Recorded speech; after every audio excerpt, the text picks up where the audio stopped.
Alors bonjour à chacune et à chacun d'entre vous, bienvenue dans ce nouvel épisode de Réussir sa vie avec un interview inspirant de Samantha Lederer-Boré qui est mon invitée spéciale aujourd'hui.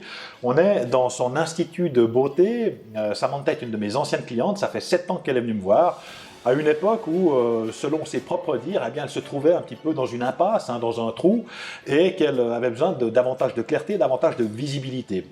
Un objectif qui a été rapidement déterminé, celui d'ouvrir un institut avec une qualité premium, quelque chose d'un petit peu plus prestigieux que ce qu'elle avait jusqu'alors, et avec un objectif à 5 ans. Et on est aujourd'hui 7 ans plus tard, et force est de constater effectivement bien qu'elle a atteint son objectif, et c'est assez spectaculaire, et c'est son expérience que j'avais envie de partager aujourd'hui dans cette nouvelle capsule. Alors Samantha, merci de me recevoir dans ton institut. Merci à toi. Après avoir fait le tour du propriétaire, eh bien, je confirme que c'est magnifique, tu as fait un excellent travail. Et peut-être la première question que j'ai pour toi, alors, qui était cette Samantha d'il y a 7 ans en arrière? Qu'est-ce que tu es venu finalement chercher, ou qu'est-ce que tu es venu travailler en coaching il y a 7 ans?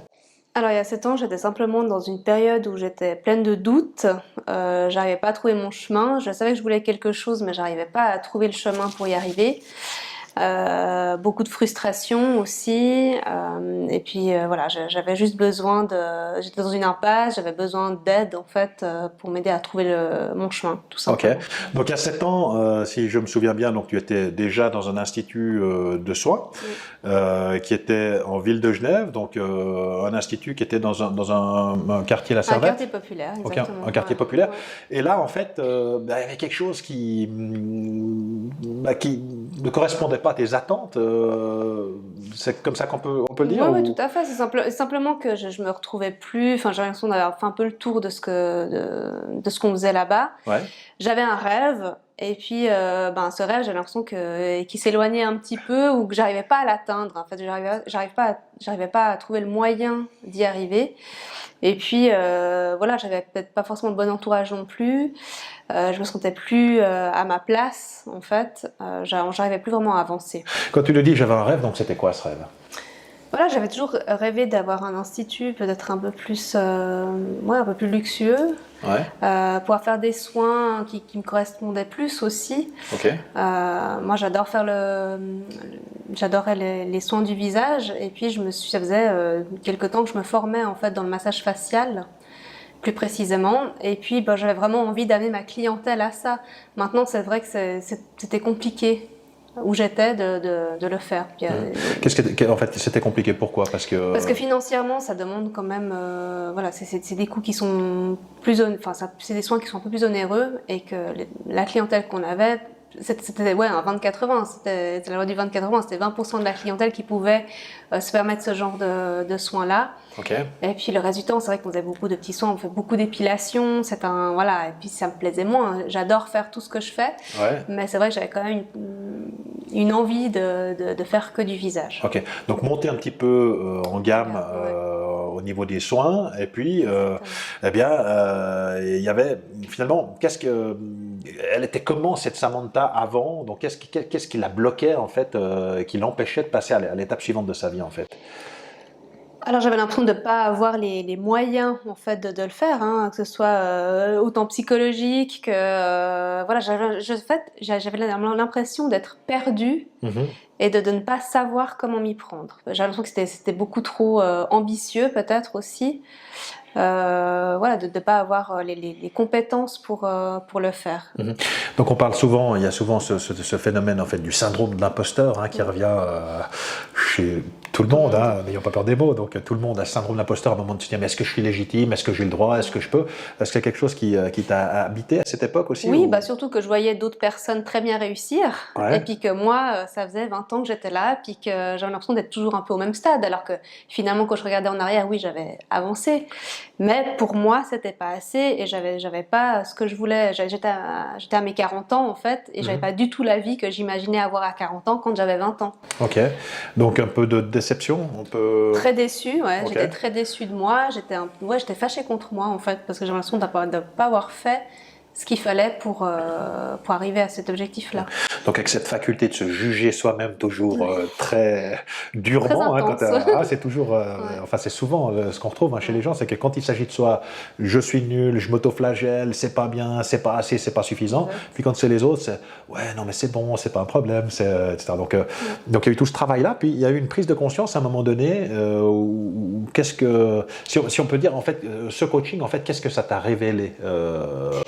Alors ça m'a révélé déjà de me remettre en question moi déjà par rapport à moi-même, le fait d'être très dur justement envers moi-même et peut-être d'être un peu plus souple aussi. Ouais. Et puis d'être beaucoup plus droite avec ce que vraiment mon moi intérieur, mon moi intrinsèque, et dire non, donc savoir dire non aussi, être centré, être en accord avec moi-même. Et ce que je n'arrivais pas à faire, parce que j'arrivais pas à être dans... Je communiquais beaucoup, mais quand c'était positif, mais finalement quand j'avais quelque chose à dire, quelque chose qui m'avait frustrée ou comme ça, je n'arrivais pas à l'exprimer. Et ça générait d'autant plus de frustration, et puis voilà, où on est amer tout le temps. Donc apprendre justement à communiquer, se dire ok, est-ce que c'est vraiment ok avec ce que je pense, avec ce que je ressens, pouvoir le communiquer à l'autre d'une façon que l'autre puisse aussi entendre finalement les demandes qu'on peut avoir dans les différents cas de figure. Et puis il y avait aussi une chose quand on a un petit peu préparé cet entretien où tu me disais, j'ai retenu vraiment une chose, c'est que finalement dans la vie il n'y a pas d'échec. Voilà, en fait, c'est vraiment ça. J'ai enlevé ce mot de mon vocabulaire. Voilà, il n'y a plus d'échec. En fait, ça a vraiment changé ma vie, ma vision. Donc, s'il n'y a pas d'échec, il y a quoi à la place? Il n'y a que des retours d'expérience. Il n'y a pas d'échec avec du feedback, il n'y a que des retours d'expérience. Et ça a été... ça a été vraiment une révélation dans le sens où, voilà, l'échec pour moi, c'est quelque chose de très... c'est une connotation très négative. Et en fait, ça doit plus être comme ça. C'est-à-dire que l'échec, ça n'existe pas. C'est que de l'expérience. On fait des expériences, ça marche pas. Mais après, on en récupère toujours quelque chose. Et dans les pires situations, on peut toujours récupérer quelque chose de positif. On apprend toujours quelque chose. Donc là, il y a eu vraiment un changement de mindset, de changement de mentalité. C'est qu'il n'y a pas d'échec, il n'y a que du feedback. Et effectivement, tu parlais de peur de l'échec. On retrouve très souvent chez les gens cette peur de l'échec en fait, qui les paralyse. Alors on va se dire, ok, j'essaye pas parce que qu'est-ce que vont dire les autres si je me plante, puis si ça marche pas, puis si j'ai pas de clients, puis si j'arrive pas à la fin du mois. Donc on est en train de faire des scénarios, d'échafauder des scénarios du pire qui sont finalement au niveau mental. C'est une construction de notre mental. La peur, finalement, c'est quelque chose qui n'existe pas. C'est notre cerveau reptilien qui prend le dessus puis qui dit attention, il va se passer un truc pour nous maintenir en vie. Donc il fait tout ce qu'il faut pour nous maintenir en vie. Et puis, à contrario, le danger, lui, existe. Je donnais l'exemple de si je marche au bord d'une falaise, c'est un danger. Donc si je peux glisser, tomber, je suis mort. Donc ça, c'est clair. Mais si j'ai peur de tomber de la falaise alors que je suis assis dans mon canapé, on se retrouve simplement dans une construction du mental. Et très souvent, c'est ce qui nous empêche d'avancer. C'est qu'on fait ces scénarios du pire qui, dans la plupart des cas, ne se produisent jamais. Puis quand ils se produisent, on peut dire c'est une expérience que j'ai fait. Ok, j'ai touché une fois la plaque, elle était chaude, je me suis brûlé. Et puis après, j'ai l'expérience, je sais que je ne dois plus toucher la plaque ou qu'il faut que je fasse différemment, que je mette des gants de protection si je veux prendre ma casserole, etc. Donc c'est des choses qui nous touchent tous et tous. Donc en fait, tu t'es autorisé simplement m'écouter et puis surtout à communiquer vraiment aussi, quand il y avait quelque chose qui n'allait pas, et puis à aller au bout de mes envies, tout simplement. J'ai envie de quelque chose, je peux y arriver. Après, oui, ça va peut-être pas être facile, mais je peux y arriver comme tout le monde. Je vais apprendre, peut-être que j'irai pas aussi vite que d'autres, mais c'est pas grave non plus. En tout cas, quand on voit, disons que les locaux qui sont maintenant les tiens, donc je trouve que tu as bien appris, disons. Oui, merci. Non, mais c'est vraiment sympa, c'est vraiment un climat zen, agréable, qui donne envie finalement de se faire papouiller, quoi. C'est un peu le but, je pense. Un peu le but, tout à fait. Mais ok, donc on avait fait ce plan d'action finalement pour ces différentes étapes pour te mener jusqu'à l'atteinte de cet objectif de ce salon qui est aujourd'hui le tien. Et comment ça s'est passé en fait finalement cette mise en mouvement? Quels ont été tes obstacles? Alors finalement, j'ai pas eu vraiment de grosses mises en action comme tu m'avais proposé, parce que je crois que ça me convenait pas tant que ça. Moi, j'ai toujours fait confiance en l'univers et je me suis dit, voilà, s'il y a quelque chose qui doit arriver, ça arrivera. Peut-être que c'est pas le moment, c'est justement il faut que je sois plus patiente, peut-être que j'ai encore à apprendre, peut-être qu'il faut que je fasse encore du travail sur moi avant, et puis que les choses elles vont se débloquer à un moment donné, et puis un jour il y a quelque chose qui va arriver, et puis ce sera juste à moi de décider si je le veux ou pas. Ouais. Et qu'est-ce qui s'est produit? Ce qui s'est passé, c'est que voilà, on cherchait une arcade plutôt sur Genève. Et ça marchait pas. On était sur deux projets qui nous intéressaient vraiment beaucoup. On a fait tout ce qu'il fallait pour y accéder. Et à chaque fois, on a eu des refus. On était désespérés. Puis j'ai dit à ma collègue, j'ai dit mais attends, faut rester confiant et dire si c'était pas pour nous, c'est qu'il y a autre chose qui va se proposer et ce sera encore mieux. Et puis 2 mois après, on a eu la proposition de venir à Gland. Alors c'était vraiment pas du tout dans nos plans à la base. Comment cette proposition arrive? Ça c'est intéressant. En fait, c'est un client, en fait, qui est un client, parce qu'ici, on est dans le sous-sol d'un salon de coiffure. Ouais. Et en fait, c'est un client du salon de coiffure qui est aussi un de mes clients à l'époque sur Genève. Et qui m'a dit, écoute, voilà, j'ai mon coiffeur qui a 2 cabines à louer dans son salon de coiffure. Il faut que tu viennes voir. Je suis sûre que ça pourrait te plaire. Bon, moi, j'étais pas très convaincue du truc. Ayant travaillé déjà dans un salon de coiffure, ça m'intéressait pas trop de travailler dans le bruit, surtout. Et puis voilà, j'imaginais quelque chose de vraiment coincé quelque part, pas du tout. Voilà, je dis bon, il a tellement insisté que je suis quand même venue en disant je vais dire bonjour, puis je dirai au revoir, comme ça me plaît pas, et c'est tout. Et puis finalement, quand je suis venue, je suis arrivée dans un endroit qui me plaisait bien. J'ai vu une personne aussi qui me plaisait, qui était sympa, qui était avenante, et puis surtout qui m'a montré un lieu. Voilà, on a vraiment une surface de 70 mètres carrés à aménager à notre convenance. Et puis là, on s'est dit la donne est différente parce que c'est pas juste 2 petites cabines. Voilà, c'est vraiment on a un lieu séparé. Et puis c'était sympa de se dire alors oui, c'est vrai qu'on est dans un sous-sol, mais justement le but c'est que les gens quand ils viennent, ils soient hors du temps. C'est ça. Et puis qu'ils soient loin du bruit, justement. Au calme, pas de bruit. Exactement. Et puis pouvoir finalement créer un univers qui corresponde finalement à cette idée, à cette image, à cet objectif ou ce rêve que tu avais en fait de ce salon de coiffure de salon de coiffure, ce salon d'esthétique. Le salon de coiffure est en haut, mais donc c'est ça qui. Oui, et puis l'avantage c'est quand les gens viennent, ils sont pris en charge. Totalement. C'est-à-dire qu'ils peuvent tout faire sur place. Donc là, effectivement, tu as monté ça avec ma collègue Tania. Avec ta collègue Tania. Donc tu viens voir les lieux, tu dis waouh, ça vraiment ça match, c'est vraiment ce que j'attendais. Tu lui en parles? Oui, alors elle n'était pas forcément parce qu'elle avait vraiment besoin de rester sur Genève pour des raisons personnelles. Et elle a dit ok, je vais quand même venir, etc. Puis en fait, elle a été très emballée. Et puis à la fin, quand on a fini la visite avec Jenny, elle lui a dit de toute façon, tu n'as pas besoin de chercher quelqu'un d'autre. On y va. Alors là, du coup, j'étais un peu surprise moi parce que je pensais qu'on allait d'abord en discuter un petit peu ensemble. Et puis finalement, le projet a démarré comme ça.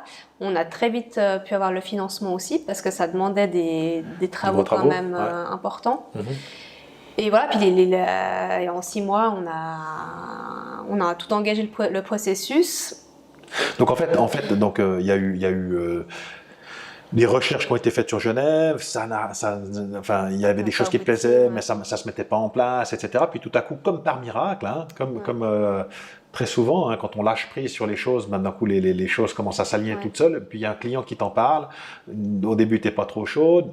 Tu viens regarder, tu dis ouais c'est super, t'en parles à ta collègue, tu dis ouais c'est génial, et puis on trouve le financement, donc tout commence à s'aligner, et puis les travaux commencent, et puis 6 mois plus tard, vous êtes opérationnel avec ce nouvel institut qui est magnifique. Et puis là on est en quelle année là fin 2019, et puis janvier 2020 on ouvre. Donc janvier 2020 vous ouvrez. Oui. Et vous refermez assez rapidement, je crois. Voilà, au bout d'1 mois et demi. Grâce à Covid. Ouais, donc grâce à Covid, ouais. Et puis là, ça a été une grosse claque de nouveau parce que ça a été quand même une année qui était très intense avec Tania parce que on travaillait en même temps. Toute la mise en place, ça a été quand même créer une société aussi, c'est pas rien. Faut signer chez le notaire. Enfin, il y avait beaucoup de choses auxquelles on s'attendait pas. Ouais. Donc ça a été très très intense et puis on démarre avec 0 client forcément parce que c'était vraiment un redémarrage à zéro pour nous. Donc c'était très très anxiogène aussi. Et puis au bout d'1 mois et demi, on a dû refermer parce qu'il y avait Covid et puis on savait pas ce qui allait se passer. Là, l'état d'esprit, c'est quoi? Donc, au moment où finalement tu arrives, tu accèdes à ton rêve, tu as le salon qui te convient, donc tu as pu mettre ta patte, hein, je sais pas comment on dit ça, mais Ouais, notre âme, en fait, on a mis avec Tania, on a mis notre âme. Donc toutes les deux, vous avez pu créer cet environnement, et d'un coup, bim, la catastrophe, quoi. Donc, là, c'était vraiment le coup de grâce, quoi. Moi, là, on s'est dit avec Tania, on aurait été la société qui aurait fait le moins longtemps au monde. Puis c'est vraiment la honte, mais on va mettre la clé sous la porte, on va virer tout le monde, puis on va recommencer à travailler ailleurs, quoi. Et finalement, il y a eu les aides sont venues, etc. Au fur et à mesure, on s'est donné un coup de pied aux fesses. Comme j'ai dit, moi, j'ai vécu 3 jours, je connaissais pas l'état de sidération. Ouais. J'ai vécu 3 jours dans la sidération. Donc, tu t'es dit, c'est pas possible, quoi. Non, je me dis, c'est pas possible. Là, je peux sauter de mon 4e étage et puis c'est fini, quoi. Ouais. Voilà. Et puis finalement, ça redémarre. Et on se dit, mais non, ça peut pas être comme ça. Il faut aller de l'avant. De toute façon, tout le monde est dans la merde. Ouais. Donc, on n'est pas tout seul. Il va se passer quelque chose. On va nous aider. On peut pas nous laisser comme ça. Ouais, donc, rester positif avec ta collègue, etc. Donc, ça va finalement bien se passer. Exactement. C'est ça l'état d'esprit. Et puis d'un coup, fin de confinement et on redémarre à fond. Et puis, alors c'était, le juillet-août, c'était un peu plus tranquille, c'est les vacances, etc. Puis les gens étaient quand même assez, ils venaient pas forcément chez l'esthéticienne ou chez le coiffeur. Et puis, à partir de septembre, ça a commencé à bien décoller. Ok. Et puis, on a terminé décembre, on a commencé à 10% de remplissage, on va dire. Et puis, à fin décembre, on était à plus de 70% de remplissage de l'agenda. Donc, c'était pour nous, c'était une belle victoire quand même. Ouais. Avec en partant de zéro, en étant cassé au moment d'ouverture par le Covid, et puis d'un coup, de terminer l'année avec 70% de remplissage. Et puis, donc après, 2021. Et puis, du coup, on a terminé, on a fermé le cahier de caisse de 2020. On dit, 2020, c'est terminé, c'est derrière. Maintenant, on commence 2021 sur une super base. Et on sait que les rendez-vous sont déjà repris. Et puis on continue sur la lancée, et puis on continue à augmenter nos objectifs. Ok. Comment ça se passe au niveau de la clientèle là Alors ça se passe très bien, on commence à avoir une jolie clientèle, le bouche-oreille ça marche bien. Ouais, ça marche bien. Ouais. Les gens sont très sympas, il y a une bonne ambiance tout simplement, on a beaucoup de plaisir à venir travailler. On est très contente. Ok. Donc là on arrive finalement, le bilan 2021 est excellent, hein, donc en termes de clientèle, en termes de chiffre d'affaires, ça marche bien. Des formations, tu continues toujours à te former. Toujours, sur donc maintenant tu te formes en quoi en fait alors en fait moi c'est vraiment le massage facial. Parce que je veux vraiment faire que ça, mais pour proposer vraiment des soins très personnalisés, il faut avoir beaucoup de techniques. Donc j'ai fait du Kobido, maintenant j'ai fait aussi cette année du Gua Sha, donc c'est travailler avec des pierres en fait de massage. Et puis l'année prochaine je vais faire de l'intrabuccal. De l'intrabuccal. Voilà. Donc c'est masser à l'intérieur de la bouche. D'accord. Voilà, qui est vraiment un complément à tout ce qu'on fait, où on travaille beaucoup. Donc ça, c'est quelque chose qui est quoi, plutôt pour les hommes, pour les femmes, pour tout, c'est unisexe? C'est unisexe. Ok, d'accord. Voilà. Et donc ça, c'est une discipline qui vient d'où? Alors ça, je ne sais pas. C'est une nouvelle technique ou Non, c'est une technique qui a toujours existé, simplement qui était plus pratiquée, par exemple, chez les ostéos. Parce que c'est quand même assez intrusif. Moi, c'est vrai qu'au début, le premier abord, c'était non, je ferai jamais ça. J'ai pas trop envie. Non, puis je disais, c'est intrusif d'aller dans la bouche des gens quand même. Et puis en fait, on a des très très bons résultats. C'est un très bon complément à ce qu'on fait en fait déjà en extérieur, mais c'est bien de pouvoir travailler depuis l'intérieur. Donc je me suis dit allez. On va sortir de sa zone de confort et puis on va le faire aussi. Après, peut-être que je le ferai pas, peut-être que je sentirais que ça me plaît pas. Et puis, mais je me dis, je vais faire la formation parce que ça m'intéresse quand même de travailler. Donc, il va y avoir aussi un nouveau catalogue, tu vas me dire, pour 2022. Vous avez des nouveaux soins qui vont sortir. Oui, parce qu'en fait, l'idée, c'est que comme on connaissait pas, on était de Genève, on arrivait sur une clientèle qu'on ne connaissait pas du tout, on savait pas ce qu'ils voulaient, ce qu'elles attendaient. Là, on va dire en une année, puisque 2020, on va la compter pour beurre, on va dire. On a pu mieux cerner et puis savoir ce qu'on pouvait offrir à nos clients, ce qu'ils attendaient en fait de nous. Et effectivement, des soins personnalisés, ça semble plus adéquat et on a une clientèle qui est ouverte à ça, qui adorerait ce genre de prestations. Du coup, on va proposer une carte beaucoup plus courte mais avec vraiment une personnalisation de soins pour que le client ou la cliente soit prise en charge de façon très individualisée et très personnalisée. Ok. Donc la suite, c'est le nom de l'institut. Oui. D'accord. Tu es situé à Gland. Qu'est-ce que dire encore par rapport à vos prestations? Donc on trouve tous les prix des prestations sur votre site internet. Oui, alors on a un site internet, on a la prise de Tu veux rendez-vous en donner ligne. l'adresse de votre site? Alors c'est www.lasuiteinstitut.ch. En un mot, la suite institut. La-suite-institut.ch. Ok. Il y a les rendez-vous en ligne. Ok. Donc c'est très pratique aussi. Il n'y a pas forcément besoin d'appeler. On peut appeler si on a besoin d'un renseignement supplémentaire, mais en général c'est assez pratique de prendre rendez-vous comme ça. Ouais. Et après on a toutes les prestations institut classiques, on va dire, épilation définitive. Mes collègues sont spécialisés, il y en a une qui est spécialisée en microblading, donc maquillage permanent, les sourcils. On fait beaucoup de cils aussi, tout ce qui est extension. De sourcils? Non, de cils. Ouais. Extension de cils. Enfin, plein de prestations. Après, voilà, on essaye maintenant aussi d'avoir chacune nos domaines de prédilection, tout en offrant quand même des prestations assez classiques aussi. Ok. Donc la suite Institut à Gland, hein, donc pour celles et ceux qui sont intéressés à avoir des soins de qualité, qui sortent aussi parfois un petit peu des sentiers battus de ces soins. Enfin, moi, je suis pas un grand. Mais tu viendras faire. Ouais. Volontiers, mais je suis pas un grand aficionado enfin, si ça m'est arrivé d'aller dans les soins mais voilà, enfin, je suis pas. C'est quelque chose qui est avec ma carte du monde en tout cas qui était plutôt réservée aux femmes, quoi. Disons que les hommes ont de la peine à alors ici, franchir ici justement on a une clientèle masculine qui est beaucoup plus importante que ce qu'on a à Genève. Genève, c'est vrai qu'on avait beaucoup de femmes, très peu d'hommes. Ouais. Là, ici, on a quand même une clientèle masculine qui aime bien ce genre de soins. Ok, d'accord. Ouais. Donc, de toute façon, je pense que c'est en train d'évoluer. Donc, plus il y a d'hommes qui vont oser franchir le pas de l'Institut de beauté, plus il va y en avoir, puisque ça devient les hommes sont des femmes comme les autres, après tout, hein, c'est ce qu'on veut dire. Mais donc, pour revenir à notre sujet, donc qu'est-ce que tu vas garder comme expérience finalement, ou quel est le message que tu aimerais transmettre aux gens qui ont un rêve, qui ont une envie, qu'est-ce que finalement ton parcours personnel t'a appris, et ce que tu pourrais transmettre aux gens en fait qui nous regardent? Alors, toujours écouter sa voix intérieure, son intuition, ça c'est hyper important, ne jamais remettre en doute en fait ça. Ouais. Se faire confiance aussi, même s'il y a plein de barrières, même si le chemin n'est pas facile, se faire confiance. Si on sent qu'il faut y aller, il faut le faire. Et puis se dire que même si le plan n'est pas parfait, ça se met au fur et à mesure qu'on avance, finalement les choses se mettent en place. Et puis des solutions, il y en a toujours. Voilà. Alors, tu dis, même si le plan n'est pas parfait, effectivement, donc je pense que l'idée c'est bien de se mettre en mouvement.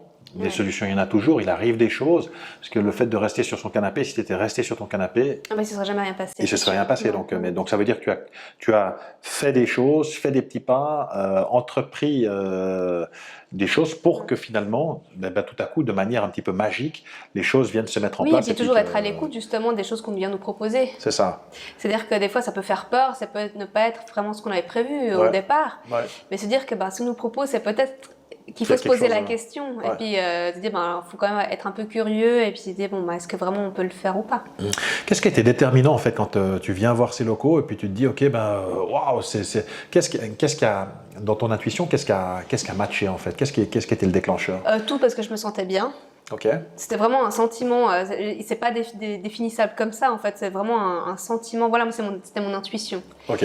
C'est que je me sentais bien, la personne que j'avais en face de moi, ça se passait bien aussi. Ok.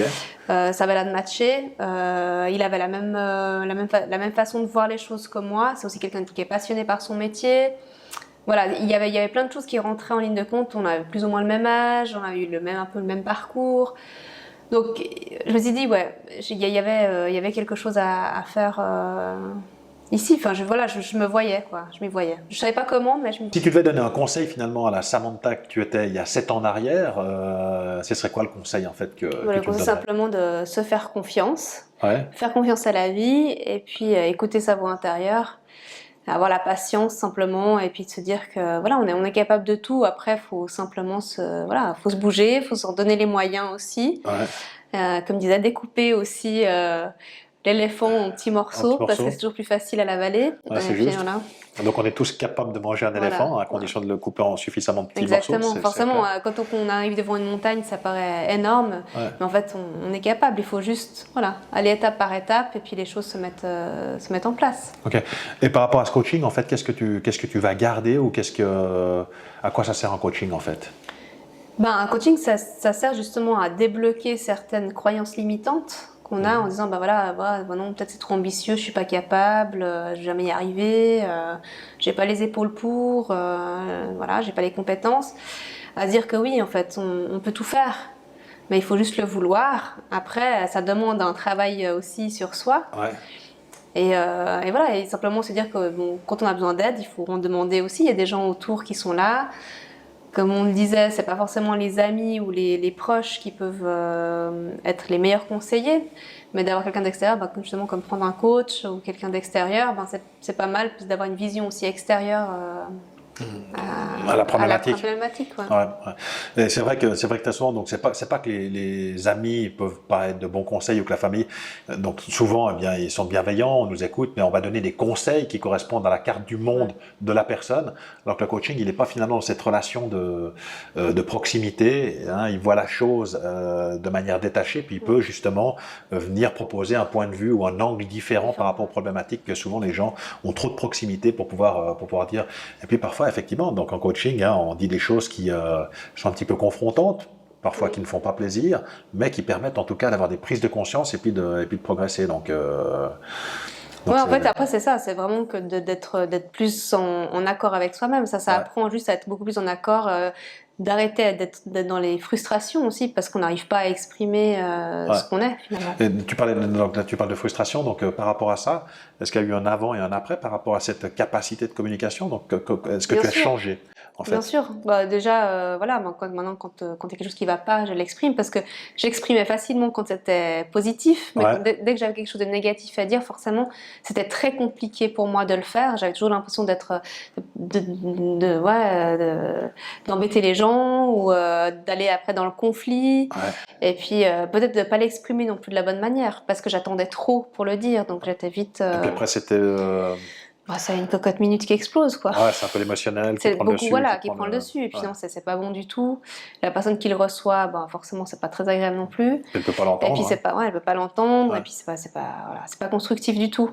Donc d'apprendre à avancer. Donc en termes relationnels, en fait, il y a eu un changement par rapport à complètement. Complètement. Ouais. Okay. Déjà, je me prends beaucoup moins la tête pour des petites choses. Des fois, je me dis parce que vraiment c'est important de se prendre la tête pour ça.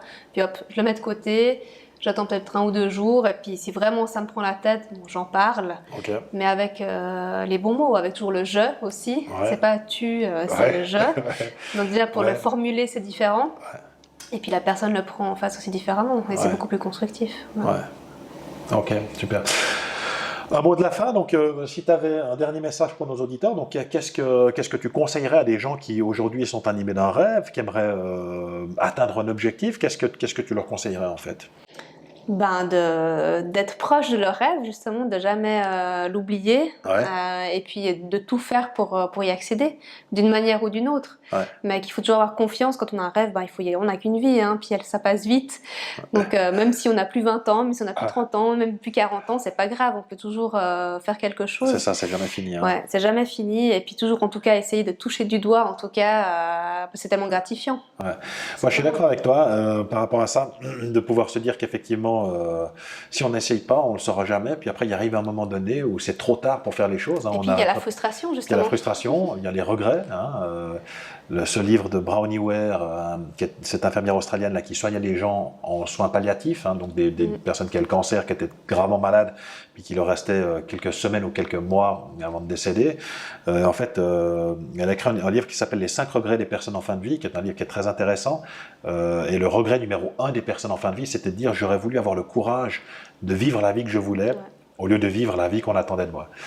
Et je trouve que c'est vraiment ça, en fait, ça illustre parfaitement ce que tu es en train de dire, c'est que si on ne tente pas, on peut pas savoir. Et puis, puis pour finir, on dit mais si j'avais su. Non, puis même si on réussit pas, c'est pas grave, mais au moins on n'a pas le regret de ne pas l'avoir fait. Exactement. On sait que ça n'a pas fonctionné, c'est pas grave, je fais autre chose, mais du coup j'ai aucun regret. Au moins j'ai essayé. Et on se rend compte que finalement c'est à force d'essayer, à force que les choses. Puis on apprend tout le temps. C'est ça. Extra, donc voilà un petit peu ce que j'avais envie de partager avec toi. Enfin, je te remercie pour ton authenticité, pour nous partager finalement ce retour d'expérience dans ce magnifique institut que je vous invite à venir visiter, à venir essayer ces soins avec Samantha ou avec sa collègue. Donc Tania et Clara. Donc vous êtes 3. Qui vont prendre soin de vous sur aux petits oignons dans un univers tout à fait zen, tout à fait reposant, aucun bruit, un petit moment de quiétude dans ce monde de brut. On va se quitter là. Est-ce que tu as encore un petit mot à dire à nos auditeurs ou pas? Non, prenez soin de vous. Prenez soin de vous. Venez prendre soin de vous ici, c'était ça le message de la fin. On va se quitter sur ces bonnes paroles. C'est tout pour aujourd'hui et jusqu'à notre prochaine communication, je vous dis bye tout le monde.